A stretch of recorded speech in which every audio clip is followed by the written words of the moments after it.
Concernant l'utilisation des onglets sur Safari, quand vous passez comme ça d'un onglet à l'autre avec la souris, donc pour créer un onglet sur Safari, je rappelle qu'il suffit tout simplement de créer le petit plus ici. Et vous voyez que ici c'est mon bloc Biotips qui s'ouvre automatiquement. Pourquoi? Parce que ici dans les préférences de Safari, vous pouvez choisir quand vous créez un onglet, quel est le site. Ici on va aller dans Général, ici. Et vous voyez, quand vous créez un onglet, vous pouvez lui demander qu'il ouvre la page d'accueil. Il suffit de mettre une page d'accueil ici, et quand vous ouvrez un onglet, il ouvre à chaque fois la page d'accueil. Donc ça, c'est une première chose.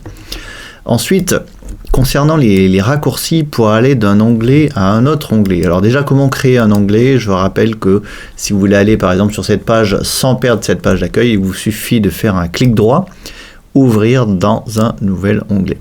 Autre raccourci possible, vous maintenez la touche commande enfoncée et vous cliquez sur le lien et le lien s'ouvre dans un nouvel onglet. Vous voyez comme ça, clac, clac, clac. J'appuie sur tous les liens en appuyant sur commande et tous vos onglets vont s'ouvrir en conservant la page sur laquelle vous étiez. Donc voilà, après pour passer d'onglet en onglet, eh bien vous voyez c'est un petit peu fastidieux à la souris. Donc on a des raccourcis clavier pour ça.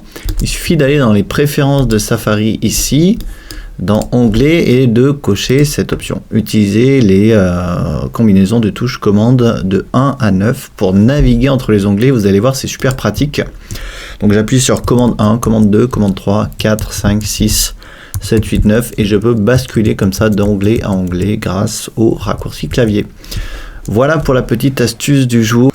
Vous pouvez également, depuis le menu présentation, ici, afficher tous les onglets et il vous suffit ensuite tout simplement de cliquer sur l'onglet qui vous intéresse. Donc c'est une autre manière de naviguer dans les onglets. Il y a aussi des raccourcis avec le trackpad sur les MacBook Pro. En pinçant votre trackpad aussi, vous pouvez également afficher tous les onglets. Voilà, merci d'avoir suivi cette petite astuce. Comme d'habitude, si vous avez des questions, n'hésitez pas en dessous de la vidéo dans les commentaires. Si vous n'êtes toujours pas abonné au blog, eh bien n'hésitez pas également à cliquer sur le lien qui apparaît au centre de l'écran. Moi, je vous dis à demain pour la prochaine vidéo.